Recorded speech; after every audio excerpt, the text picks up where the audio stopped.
আকাশবাণী আগরতলা স্থানীয় সংবাদ পড়ছি সোমা চট্টোপাধ্যায়। এখনকার বিশেষ বিশেষ খবর হলো, মুখ্যমন্ত্রী অধ্যাপক ডক্টর মানিক সাহা উন্নত মানের বীজ ব্যবহার করে বিজ্ঞান ভিত্তিক ও প্রাকৃতিক পদ্ধতিতে চাষাবাদ করার জন্য কৃষকদের প্রতি আহ্বান জানিয়েছেন।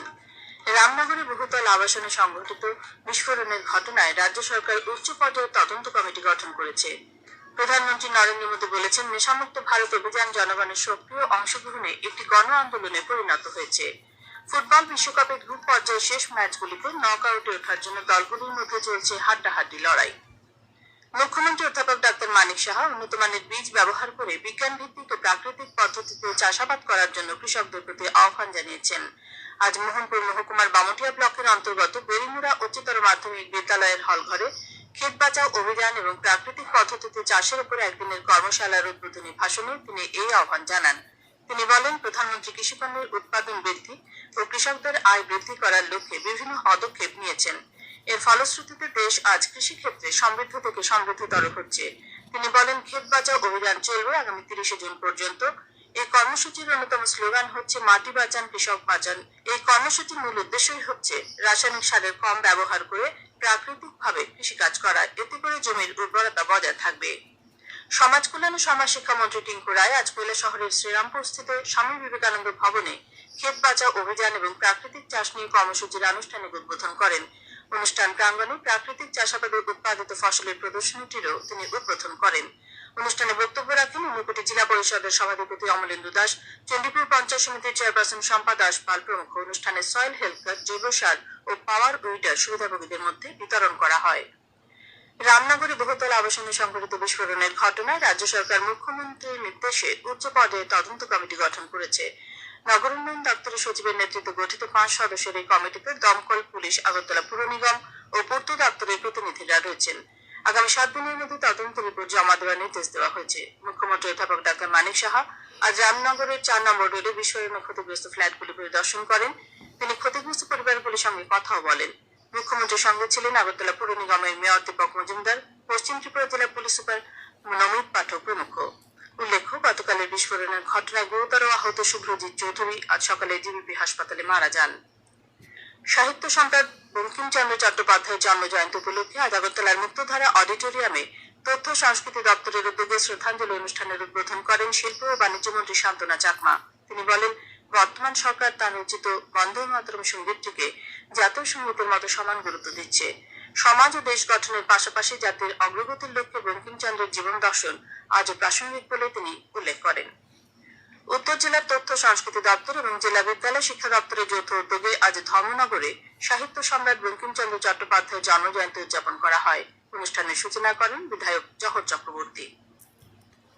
রাজ্যে আজ যথাযথ মর্যাদায় ও ধর্মীয় ভাবাবেগের মধ্য দিয়ে মহরম পালিত হয়। ইসলাম ধর্মাবলম্বীদের কাছে দিনটি ত্যাগ ও শোকের, অন্যায়ের বিরুদ্ধে ন্যায়ের পথে অবিচল থাকার প্রতীক হিসেবে দিনটি পালন করা হয়। মহরম উপলক্ষে আজ আগরতলার রামনগর গোলচক্র এলাকা থেকে তাজিয়া নিয়ে একটি মিছিল বের হয়ে শহরের বিভিন্ন পথ পরিক্রমা করে।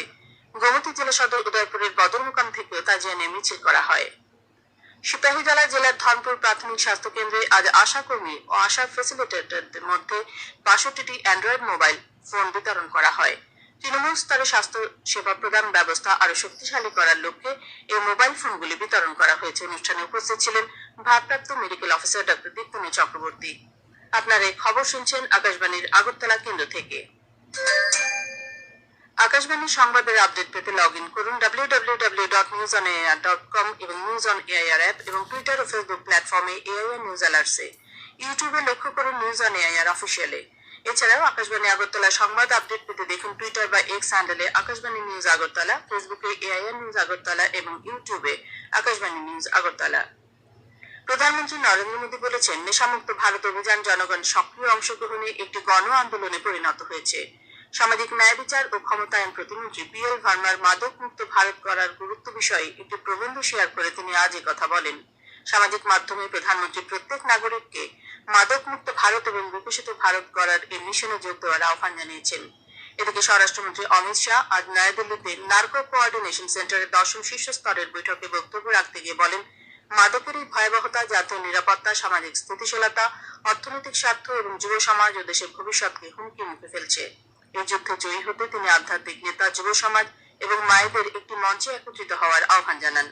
তিনি বলেন, মাদক অপরাধ সংক্রান্ত তথ্য সময়মতো আদান প্রদানের সুবিধার্থে নার্কোটিক্স কন্ট্রোল ব্যুরো বেশ কয়েকটি অনলাইন পোর্টাল তৈরি করেছে। তিনি সমস্ত মুখ্য সচিব এবং পুলিশের মহানির্দেশকদের একটি নির্দিষ্ট সময়সীমার মধ্যে এই পোর্টালগুলিতে মাদক সংক্রান্ত মামলার বিবরণ আপলোড করার জন্য অনুরোধ জানান। তিনি বলেন, মাদক ও মাদক পাচার চক্রের বিরুদ্ধে অভিযানকে শক্তিশালী করার জন্য উন্নত সমন্বয় এবং প্রযুক্তির ব্যবহার অপরিহার্য।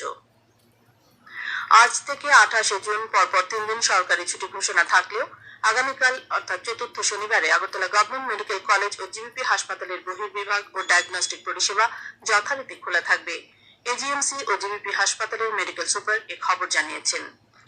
প্রধানমন্ত্রী নরেন্দ্র মোদী আগামী 28 জুন রবিবার সকাল 11টায় আকাশবাণীর মন কি বাত অনুষ্ঠানে দেশ বিদেশের জনগণের সঙ্গে মত বিনিময় করবেন। এটি হবে মন কি বাতের 135তম পর্ব। প্রধানমন্ত্রী জনগণকে তাদের সুচিন্তিত চিন্তা ভাবনা মন কি বাতে জানানোর আহ্বান জানিয়েছেন। মাইগভ ওপেন ফোরামে এবং নমো অ্যাপে জনগণ তাদের মতামত পাঠাতে পারবেন। এছাড়াও টোল ফ্রি নম্বর 1800117800 নম্বরে কল করে হিন্দি বা ইংরেজিতে মতামত রেকর্ড করানো যাবে। ফোন লাইন আজ রাত 11টা 45 পর্যন্ত খোলা থাকবে। এছাড়াও 1922 নম্বরে মিস কল দিলে যে লিঙ্ক পাওয়া যাবে তাতেও SMS করা যাবে। খেলার খবর। বিশ্বকাপ ফুটবলে 14টি দেশ নক আউট পর্বে জায়গা করে নিয়েছে। বাকি রয়েছে 18টি স্থান। বাকি থাকা 6টি গ্রুপের মোট 24টি দেশ নিজেদের শেষ ম্যাচ খেলতে নামবে আজ এবং আগামীকাল। গ্রুপ আইতে নরওয়ে এবং ফ্রান্স মুখোমুখি হবে গ্রুপ শীর্ষস্থান দখলের লড়াইয়ে। অন্য ম্যাচে সেনেগাল মুখোমুখি হবে ইরাকের। দুটি ম্যাচই ভারতীয় সময় আজ রাত 12:30টায় শুরু হবে। এরপর আগামীকাল ভোর 5:30টায় গ্রুপ এই 14টি খেলা রয়েছে। দুটি ম্যাচ ড্র করে নক আউটের আশা বাঁচিয়ে রাখা কাবো ভার্দে খেলবে ছিটকে যাওয়া সৌদি আরবের বিরুদ্ধে। অন্য ম্যাচে মুখোমুখি হবে রাউন্ড অফ 32 নিশ্চিত না হওয়া দুটি দেশ স্পেন এবং উরুগুয়ে। এই গ্রুপে এই তিনটি দেশের কাছে নক আউটে ওঠার সুযোগ রয়েছে। ত্রিপুরা ফুটবল অ্যাসোসিয়েশন পরিচালিত ঘরোয়া তৃতীয় ডিভিশন লীগ ফুটবল প্রতিযোগিতার আজ দুটি খেলা হয়। উমাকান্ত মিনি স্টেডিয়ামে প্রথম খেলায় জম্পুর জেলা প্লে সেন্টার 2-1 গোলে স্বামী বিবেকানন্দ ক্লাবকে পরাজিত করে। পরে একই মাঠে ভারত রত্ন সংঘ 10-0 গোলে কদমতলী যুব সংস্থাকে হারিয়ে দেয়। ত্রিপুরা ক্রিকেট অ্যাসোসিয়েশনের পরিচালিত মেয়েদের ঘরোয়া টি20 ক্রিকেটের আজ 4টি খেলা হয়। নরসিংগড়ের পিটিএ মাঠে দুটি খেলায় প্রগতি প্লে সেন্টার 9 উইকেটে রয়্যাল কোচিং সেন্টারকে এবং নিউ প্লে সেন্টার 17 রানে রামনগর স্পোর্টিং ক্লাবকে পরাজিত করে। এদিকে এমবিবি স্টেডিয়ামে দুটি খেলায় বিদ্যাসাগর কোচিং সেন্টার 14 রানে সোলিঙ্গ ক্লাবকে এবং ব্লাডমাউথ ক্লাব 10 উইকেটে চলমান সংঘকে হারিয়ে দেয়। আজ উমাকান্ত স্টেডিয়ামে আয়োজিত আগরতলা প্রেস ক্লাবের প্রীতি ফুটবল ম্যাচে Agartala press club team B জয়ী হয়েছে। খেলা নির্ধারিত সময় আগরতলা প্রেস ক্লাব এ বনাম আগরতলা প্রেস ক্লাব বি দুই দলের মধ্যে কোনো গোল হয়নি। পরে পেনাল্টিতে 4-2 গোলে জয়ী হয় আগরতলা প্রেস ক্লাব বি দল। আবহাওয়া। আগামী 24 ঘন্টায় ধলাই ঊনকোটি উত্তর জেলায় বজ্র বিদ্যুৎ সহ ভারী বৃষ্টিপাতের সতর্কতা জারি করেছে আবহাওয়া দপ্তর। আগামীকাল দিনের সর্বোচ্চ তাপমাত্রা 33 ডিগ্রি সেলসিয়াস এবং সর্বনিম্ন 26 ডিগ্রি সেলসিয়াসের কাছাকাছি থাকতে পারে। আজ দিনের সর্বোচ্চ তাপমাত্রা ছিল 33.2 ডিগ্রি এবং সর্বনিম্ন 26.4 ডিগ্রি সেলসিয়াস। শেষ করার আগে খবরের বিশেষ বিশেষ অংশগুলো আরেকবার পড়ছি। মুখ্যমন্ত্রী অধ্যাপক ডাক্তার মানিক সাহা উন্নত মানের বীজ ব্যবহার করে বিজ্ঞান ভিত্তিক ও প্রাকৃতিক পদ্ধতিতে চাষাবাদ করার জন্য কৃষকদের প্রতি আহ্বান জানিয়েছেন। রামনগরে বহুতল আবাসনে সংঘটিত বিস্ফোরণের ঘটনায় রাজ্য সরকার উচ্চ পর্যায়ের তদন্ত কমিটি গঠন করেছে। প্রধানমন্ত্রী নরেন্দ্র মোদী বলেছেন, নেশামুক্ত ভারত অভিযান জনগণের সক্রিয় অংশগ্রহণে একটি গণ আন্দোলনে পরিণত হয়েছে। ফুটবল বিশ্বকাপের গ্রুপ পর্যায়ের শেষ ম্যাচগুলিতে নক আউটে ওঠার জন্য দলগুলির মধ্যে চলছে হাড্ডাহাড্ডি লড়াই। স্থানীয় সংবাদ আজকের মতো এখানে শেষ হলো। পরবর্তী বাংলা স্থানীয় সংবাদ প্রচারিত হবে আগামীকাল সকাল 7:25 মিনিটে।